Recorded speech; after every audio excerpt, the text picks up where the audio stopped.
ओम श्री गणेशाय नमः। अथ श्री लक्ष्मी नारायण स्तोत्र। श्रीनिवास जगन्नाथ श्री हरे भक्तवत्सल लक्ष्मीपते नमस्तुभ्यं त्राहि मां भवसागरात्। राधारमण गोविंद भक्त काम प्रपूरक नारायण नमस्तुभ्यं त्राहि मां भवसागरात्। दामोदर महोदार सर्वापत्ति निवारण ऋषिकेश नमस्तुभ्यं त्राहि मां भवसागरात्। गरुडध्वज वैकुंठ निवासिन केशवाच्युत जनार्दन नमस्तुभ्यं त्राहि मां भवसागरात्। शंख चक्र गदा पद्मधर श्रीवत्सलांछन मेघश्याम नमस्तुभ्यं त्राहि मां भवसागरात्। त्वं माता त्वं पिता बन्धुः सद्गुरुस्त्वं दयानिधिः त्वत्तोऽन्यो न परो देवस् त्राहि मां भवसागरात्। न जाने दान धर्मादि योगं यागं तपोजपं त्वं केवलं कुरु दयां त्राहि मां भवसागरात्। न मत्समो यद्यपि पापकर्ता न त्वत्समोऽथापि हि पापहर्ता। विज्ञापितं त्वेतदशेष साक्षिन् मामुद्धरार्थं पतितं तवाग्रे। श्री लक्ष्मी नृसिंह स्तोत्र। श्रीमत्पयोनिधि निकेतन चक्रपाणे भोगेन्द्र भोगमणिराजित पुण्यमूर्ते योगीश शाश्वत शरण्य भवाब्धिपोत लक्ष्मी नृसिंह मम देहि करावलम्बम्। ब्रह्मेन्द्र रुद्र मरुदर्क किरीटकोटि संघट्टितांघ्रि कमला मलकान्तिकान्त लक्ष्मी लसत्कुच सरोरुहराज हंस लक्ष्मी नृसिंह मम देहि करावलम्बम्। संसार घोर गहने चरतो मुरारे मारोग्र भीकर मृग प्रचुरार्दितस्य आर्तस्य मत्सर निदाघ सुदुःखितस्य लक्ष्मी नृसिंह मम देहि करावलम्बम्। संसार कोपमति घोर मगाध मूलम् सम्प्राप्य दुःख शत सर्प समाकुलस्य दीनस्य देव कृपया पदमागतस्य लक्ष्मी नृसिंह मम देहि करावलम्बम्। संसार सागर विशाल कराल काल नक्रग्रह ग्रसत निग्रह विग्रहस्य व्यग्रस्य राग निचयोर्मि निपीडितस्य लक्ष्मी नृसिंह मम देहि करावलम्बम्। संसार वृक्ष मघ बीजमनंत कर्म शाखायुतं कर्णपत्रमनंग पुष्पम् आरुह्य दुःख फलितं चकितं दयालो लक्ष्मी नृसिंह मम देहि करावलम्बम्। संसार सर्प विषदिग्ध महोग्र तीव्र दष्ट्राग्रह कोटि परिदष्ट विनिष्ट मूर्ते नागारि वाहन सुदाब्धि निवास शौरे लक्ष्मी नृसिंह मम देहि करावलम्बम्। संसार दावदहना कर भीकरोग्र ज्वालावली भिरति दग्ध तनोरुहस्य त्वत्पाद पदम सरसि रुहमागतस्य लक्ष्मी नृसिंह मम देहि करावलम्बम्। संसार जाल पतितस्य जगन्निवास सर्वेन्द्रियार्थ बडिशाग्र झषोपमस्य प्रोत्कम्पित प्रचुरतालुकमस्तकस्य लक्ष्मी नृसिंह मम देहि करावलंब संसार भीकर करीन्द्र करा विघात निष्पीड्यमान वपुषः सकलार्तिनाश प्राण प्रयाण भव भीति समाकुलस्य लक्ष्मी नृसिंह मम देहि करावलंब अंधस्य मे हृत विवेक महाधनस्य चौरेर्महाबलिभिरिन्द्रियमानधेये मोहान्धकार कुहरे विनिपातितस्य लक्ष्मी नृसिंह मम देहि करावलंब लक्ष्मीपते कमलनाभ सुरेश विष्णु वैकुंठ कृष्ण मधुसूदन पुष्कराक्ष ब्रह्मण्य केशव जनार्दन वासुदेव देवेश देहि कृपणस्य करावलंब यनमाययार्जित वपुः प्रचुर प्रवाह मग्नार्थमत्र निवहोरु करावलंब लक्ष्मी नृसिंह चरणाब्ज मधुव्रतेन स्तोत्रं कृतं सुखकरं भुवि शंकरेण तुलसीकृत नारायण स्तुतिः तुलस्युवाच ओम नमो भगवते तुभ्यं नारायण जगत्पते केवलानुभवानंद स्वरूप परमेश्वर कंसारये महेशाय केशवाय नमोस्तुते हरये नरसिंहाय श्रीकांताय नमो नमः नमो भक्त्यैकलभ्याय तर्कदूराय ते नमः नमो वेदांत वेद्याय विद्या वेद्याय ते नमः नमस्ते श्रुतिगम्याय श्रुतिस्तुत्याय ते नमः नमो नीलघनश्याम तनवे धृतमूर्तये बहुरूपोयुरूपाय निरूपाय नमो नमः पूजकाय च पूज्याय पत्रपुष्पफले प्रभो अभवाय भवच्छेत्रे सुख दुःख प्रदाय च तवेवाहं सुखकरा त्वञ्च मे प्रभुरीश्वर नमस्तुभ्यं नमस्तुभ्यं नमस्तुभ्यं हरे नमः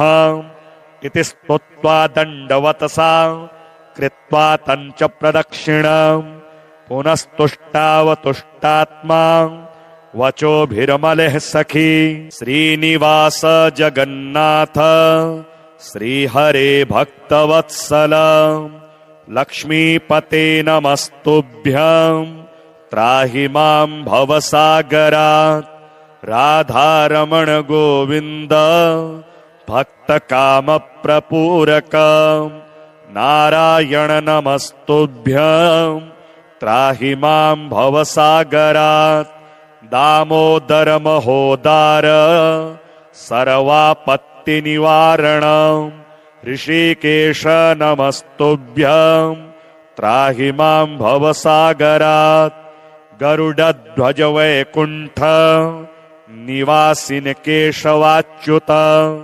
जनार्दन नमस्तुभ्यं त्राहि मां भवसागरात् शंख चक्र गदा पद्मधर श्रीवत्सलांछन मेघश्याम नमस्तुभ्यं त्राहि मां भवसागरात् त्वं माता त्वं पिता बन्धुः सद्गुरुस्त्वं दयानिधिः त्वत्तोऽन्यो न परो देवस्त्राहि मां भवसागरात् न जाने दान धर्मादि योगं यागं तपोजपं त्वं केवलं कुरु दयां त्राहि मां भवसागरात् न मत्समो यद्यपि पापकर्ता न त्वत्समोऽथापि हि पापहर्ता विज्ञापितं त्वेतदशेष साक्षिन् मामुद्धरार्थं पतितं तवाग्रे श्रीलक्ष्मी नृसिंह स्तोत्र श्रीमत्पयोनिधिनिकेतन चक्रपाणे भोगेन्द्र भोगमणिराजित पुण्यमूर्ते ಯೋಗೀಶ ಶಾಶ್ವತ ಶರಣ್ಯ ಭವಾಬ್ಧಿಪೋತ ಲಕ್ಷ್ಮೀ ನೃಸಿಂಹ ಮಮ ದೇಹಿ ಕರಾವಲಂಬ ಬ್ರಹ್ಮೇಂದ್ರ ರುದ್ರ ಮರುದರ್ಕ ಕಿರೀಟ ಕೋಟಿ ಸಂಘಟ್ಟಿತಾಂಘ್ರಿ ಕಮಲಾ ಮಲಕಾಂತಿಕಾಂತ ಲಕ್ಷ್ಮೀ ಲಸತ್ ಕುಚ ಸರೋರುಹರಾಜ ಹಂಸ ಲಕ್ಷ್ಮೀ ನೃಸಿಂಹ ಮಮ ದೇಹಿ ಕರಾವಲಂಬ ಸಂಸಾರ ಘೋರ ಗಹನೆ ಚರತೋ ಮುರಾರೇ ಮಾರೋಗ್ರ ಭೀಕರ ಮೃಗ ಪ್ರಚುರಾರ್ದಿತಸ್ಯ ಆರ್ತಸ್ಯ ಮತ್ಸರ ನಿದಾಘ ಸುದುಃಖಿತಸ್ಯ ಲಕ್ಷ್ಮೀ ನೃಸಿಂಹ ಮಮ ದೇಹಿ ಕರಾವಲಂಬ ಸಂಸಾರ ಕೋಪಮತಿ ಘೋರ ಮಗಾಧ ಮೂಲ ಸಂಪ್ರಾಪ್ಯ ದುಃಖ ಶತ ಸರಪ ಸಮಾಕುಲಸ್ಯ ದೀನಸ್ಯ ದೇವ ಕೃಪಯಾ ಪದಮಾಗತಸ್ಯ ಲಕ್ಷ್ಮೀ ನೃಸಿಂಹ ಮಮ ದೇಹಿ ಕರಾವಲಂಬ ಸಂಸಾರ ಸಾಗರ ವಿಶಾಲ ಕರಾಲ ಕಾಲ ನಕ್ರಗ್ರಹ ಗ್ರಸತ ನಿಗ್ರಹ ವಿಗ್ರಹಸ್ಯ ವ್ಯಗ್ರಸ್ಯ ರಾಗ ನಿಚಯೋರ್ಮಿ ನಿಪೀಡಿತಸ್ಯ ಲಕ್ಷ್ಮೀ ನೃಸಿಂಹ ಮಮ ದೇಹಿ ಕರಾವಲಂಬ ಸಂಸಾರ ವೃಕ್ಷ ಮಘ ಬೀಜಮನಂತ ಕರ್ಮ ಶಾಖಾಯುತಂ ಕರ್ಣಪತ್ರಮನಂಗ ಪುಷ್ಪ ಆರುಹ್ಯ ದುಃಖ ಫಲಿತಂ ಚಕಿತಂ ದಯಾಲೋ ಲಕ್ಷ್ಮೀ ನೃಸಿಂಹ ಮಮ ದೇಹಿ ಕರಾವಲಂಬ ಸಂಸಾರ ಸರ್ಪ ವಿಷದಿಗ್ಧ ಮಹೋಗ್ರ ತೀವ್ರ ದಷ್ಟ್ರಾಗ್ರಹ ಕೋಟಿ ಪರಿದಷ್ಟ ವಿನಿಷ್ಟ ಮೂರ್ತೆ ನಾಗಾರಿ ವಾಹನ ಸುಧಾಬ್ಧಿ ನಿವಾಸ ಶೌರೇ ಲಕ್ಷ್ಮೀ ನೃಸಿಂಹ ಮಮ ದೇಹಿ ಕರಾವಲಂಬ ಸಂಸಾರ ದಾವದಹನಾಕರ ಭೀಕರೋಗ್ರ ಜ್ವಾಲಾವಲೀಭಿರತಿ ದಗ್ಧ ತನೂರುಹಸ್ಯ ತ್ವತಪಾದ ಪದಮ ಸರಸಿ ರುಹಮಾಗತಸ್ಯ ಲಕ್ಷ್ಮೀ ನೃಸಿಂಹ ಮಮ ದೇಹಿ ಕರಾವಲಂಬ ಸಂಸಾರ ಜಾಲಪತಿತಸ್ಯ ಜಗನ್ನಿವಾಸ ಸರ್ವೇಂದ್ರಿಯಾರ್ಥ ಬಡಿಶಾಗ್ರ ಝಷೋಪಮಸ್ಯ ಪ್ರೋತ್ಕಂಪಿತ ಪ್ರಚುರ ತಾಲುಕಮಸ್ತಕಸ್ಯ ಲಕ್ಷ್ಮೀ ನೃಸಿಂಹ ಮಮ ದೇಹಿ ಕರಾವಲಂಬ ಸಂಸಾರ ಭೀಕರ ಕರೀಂದ್ರ ಕರಾಭಿಘಾತ ನಿಸ್ಪೀಡ್ಯಮಾನ ವಪುಷಃ ಸಕಲಾರ್ತಿನಾಶ ಪ್ರಾಣ ಪ್ರಯಾಣ ಭವಭೀತಿ ಸಮಾಕುಲಸ್ಯ ಲಕ್ಷ್ಮೀ ನೃಸಿಂಹ ಮಮ ದೇಹಿ ಕರಾವಲಂಬ ಅಂಧಸ್ಯ ಮೇ ಹೃತ ವಿವೇಕ ಮಹಾಧನಸ್ಯ ಚೌರೇರ್ಮಹಾಬಲಿಭೀರಿಂದ್ರಿಯಮಾನಧೇಯೇ ಮೋಹಾಂಧಕಾರ ಕುಹರೆ ವಿನಿಪಾತಿತಸ್ಯ ಲಕ್ಷ್ಮೀ ನೃಸಿಂಹ ಮಮ ದೇಹಿ ಕರಾವಲಂಬ ಲಕ್ಷ್ಮೀಪತೆ ಕಮಲನಾಭ ಸುರೇಶ ವಿಷ್ಣು ವೈಕುಂಠ ಕೃಷ್ಣ ಮಧುಸೂದನ ಪುಷ್ಕರಾಕ್ಷ ಬ್ರಹ್ಮಣ್ಯ ಕೇಶವ ಜನಾರ್ದನ ವಾಸುದೇವ ದೇವೇಶ ದೇಹಿ ಕೃಪಣಸ್ಯ ಕರಾವಲಂಬ ಯನಮಾಯಯಾರ್ಜಿತ ವಪುಃ ಪ್ರಚುರ ಪ್ರವಾಹ ಮಗ್ನಾರ್ಥಮತ್ರ ನಿವಹೋರು ಕರಾವಲಂಬ ಲಕ್ಷ್ಮೀ ನೃಸಿಂಹ ಚರಣಾಬ್ಜ ಮಧುಬ್ರತೇನ ಸ್ತೋತ್ರಂ ಕೃತಂ ಸುಖಕರಂ ಭುವಿ ಶಂಕರೇಣ ತುಲಸೀಕೃತ ನಾರಾಯಣ ಸ್ತುತಿಃ ತುಲಸ್ಯುವಾಚ ಓಂ ನಮೋ ಭಗವತೆ ತುಭ್ಯಂ ನಾರಾಯಣ ಜಗತ್ಪತೆ ಕೇವಲಾನುಭವಾನಂದ ಸ್ವರೂಪ ಪರಮೇಶ್ವರ ಕಂಸಾರಯೇ ಮಹೇಶಾಯ ಕೇಶವಾಯ ನಮೋಸ್ತುತೆ ಹರಯೇ ನರಸಿಂಹಾಯ ಶ್ರೀಕಾಂತಾಯ ನಮೋ ನಮಃ ನಮೋ ಭಕ್ತೇಕಲಭ್ಯಾಯ ತರ್ಕದೂರಾಯ ತೇ ನಮಃ ನಮೋ ವೇದಾಂತ ವೇದ್ಯಾಯ ವಿದ್ಯಾವೇದ್ಯಾಯ ತೇ ನಮಃ ನಮಸ್ತೆ ಶ್ರುತಿಗಮ್ಯಾಯ ಶ್ರುತಿಸ್ತುತ್ಯಾಯ ತೇ ನಮಃ ನಮೋ ನೀಲಘನಶ್ಯಾಮ ತನವೇ ಧೃತಮೂರ್ತಯೇ ಬಹುರೂಪೋಯುರೂಪಾಯ निरूपाय नमो नमः पूजकाय च पूज्याय पत्रपुष्पफले प्रभो अभवाय भवच्छेत्रे सुखदुःखप्रदाय च तवेवाहं सुखकरा त्वञ्च मे प्रभुरीश्वर नमस्तुभ्यं नमस्तुभ्यं नमस्तुभ्यं हरे नमः इति स्तुत्वा दण्डवतसा कृत्वा तञ्च प्रदक्षिणम् पुनस्तुष्टावतुष्टात्मा वचोभिर्मलः सखी श्रीनिवास जगन्नाथ श्रीहरे भक्तवत्सल लक्ष्मीपते नमस्तुभ्यं त्राहि मां भवसागरात् राधारमण गोविन्द भक्तकामप्रपूरक नारायण नमस्तुभ्यं त्राहि मां भवसागरात् दामोदर महोदार सर्वापत्तिनिवारण ऋषिकेश नमस्तुभ्यं त्राहि मां भवसागरात् गरुडध्वज वैकुण्ठ निवासिन केशवाच्युत जनार्दन नमस्तुभ्यं त्राहि मां भवसागरात् शंख चक्र गदा पद्मधर श्रीवत्सलाञ्छन मेघश्याम नमस्तुभ्यं त्राहि मां भवसागरात्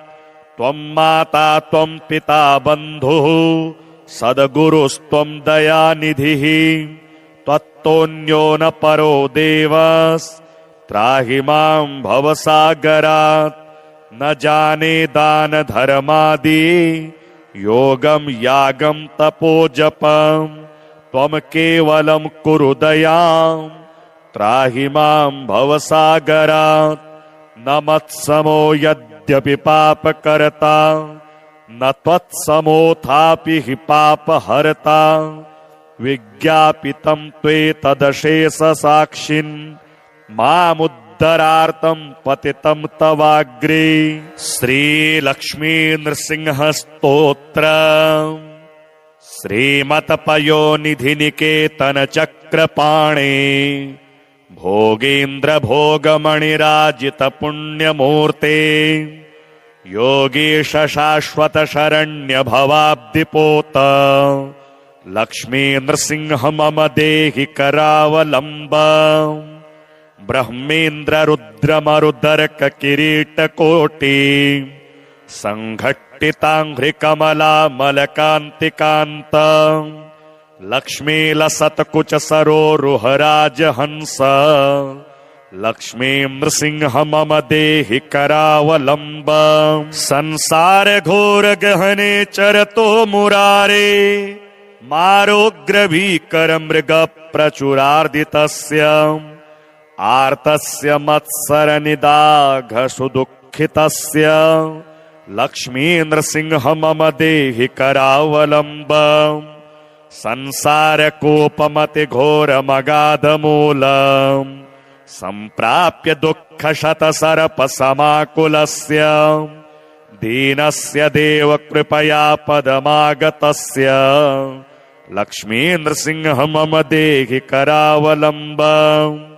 संसार सागर विशाल कराल काल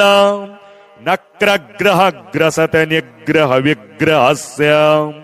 व्यग्रस्य राग निचयोर्मि निपीडितस्य लक्ष्मी नृसिंह मम देहि करावलम्बम् संसार वृक्षमघ बीजमनंत कर्म शाखायुतं कर्णपत्रमनंग पुष्पम् आरुह्य दुःख फलितं चकितं दयालो लक्ष्मी नृसिंह मम देहि करावलम्बम् संसार सर्प विषदिग्ध महोग्र तीव्र दष्ट्राग्रह कोटि परिदष्ट विनिष्ट मूर्ते नागारि वाहन सुदाब्धि निवास शौरे लक्ष्मी नृसिंह मम देहि करावलम्बम् संसार दावदहना कर भीकरोग्र ज्वालावली भिरति दग्ध बद्धतनूरुहस्य त्वत्पादपदमसरसीरुहमागतस्य लक्ष्मीन्द्रसिंह मम देहि करावलम्ब संसारजालपतितस्य जगन्निवास सर्वेन्द्रियार्थबडिशाग्रझषोपमस्य प्रोत्कम्पितप्रचुरतालुकमस्तकस्य लक्ष्मीन्द्रसिंह मम देहि करावलम्ब संसारभीकरकरीन्द्रकराभिघात निष्पीड्यमानवपुषः सकलार्तिनाश प्राणप्रयाण भवभीतिसमाकुलस्य लक्ष्मीन्द्रसिंह मम देहि करावलम्ब अन्धस्य मे हृतविवेकमहाधनस्य चौरेर्महाबलिभिरिन्द्रियमानधेये मोहान्धकारकुहरे विनिपातितस्य लक्ष्मीन्द्रसिंह मम देहि करावलम्ब लक्ष्मीपते कमलनाभ सुरेश विष्णु वैकुण्ठ कृष्ण मधुसूदन पुष्कराक्ष ब्रह्मण्य केशव जनार्दन वासुदेव देवेश देहि कृपणस्य करावलम्ब यनमाययार्जितवपुः प्रचुर प्रवाह मग्नार्थमत्र निवहोरु करावलम्ब लक्ष्मीन्द्रसिंह चरणाब्ज मधुव्रतेन स्तोत्रं कृतं सुखकरं भुवि शङ्करेण तुलसीकृत नारायण स्तुतिः तुलस्युवाच ॐ नमो भगवते तुभ्यं नारायण जगत्पते केवलानुभवानन्द स्वरूप परमेश्वर कंसारये महेशाय केशवाय नमोस्तुते हरये नरसिंहाय श्रीकान्ताय नमो नमः नमो भक्त्यैकलभ्याय तर्कदूराय ते नमः नमो वेदान्तवेद्याय विद्यावेद्याय ते नमः नमस्ते श्रुतिगम्याय श्रुतिस्तुत्याय ते नमः नमो नीलघनश्याम तनवे धृतमूर्तये बहुरूपोयुरूपाय निरूपाय नमो नमः पूजकाय च पूज्याय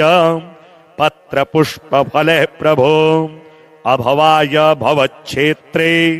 सुखदुःखप्रदाय च तवेवाहं सुखकरा त्वञ्च मे प्रभुरीश्वर नमस्तुभ्यं नमस्तुभ्यं नमस्तुभ्यं हरे नमः इति स्तुत्वा दण्डवतसा कृत्वा तञ्च प्रदक्षिणं पुनस्तुष्टावतुष्टात्मा वचोभिर्मलः सखी श्रीनिवास जगन्नाथ श्रीहरे भक्तवत्सल लक्ष्मीपते नमस्तुभ्यं त्राहि मां भवसागरात् राधारमण गोविन्द भक्तकामप्रपूरक नारायण नमस्तुभ्यं त्राहि मां भवसागरात् दामोदर महोदार सर्वापत्तिनिवारण ऋषिकेश नमस्तुभ्यं त्राहि मां भवसागरात् गरुडध्वज वैकुण्ठ निवासिन केशवाच्युत जनार्दन नमस्तुभ्यं त्राहि मां भवसागरात् शंख चक्र गदा पद्मधर श्रीवत्सलाञ्छन मेघश्याम नमस्तुभ्यं त्राहि मां भवसागरात् त्वं माता त्वं पिता बन्धुः सद्गुरुस्त्वं दयानिधिः त्वत्तोऽन्यो न परो देवस्त्राहि मां भवसागरात् न जाने दान धर्मादि योगं यागं तपोजपं त्वं केवलं कुरु दयां त्राहि मां भवसागरात् न मत्समो यद्यपि पापकर्ता न त्वत्समोऽथापि हि पापहर्ता विज्ञाप्य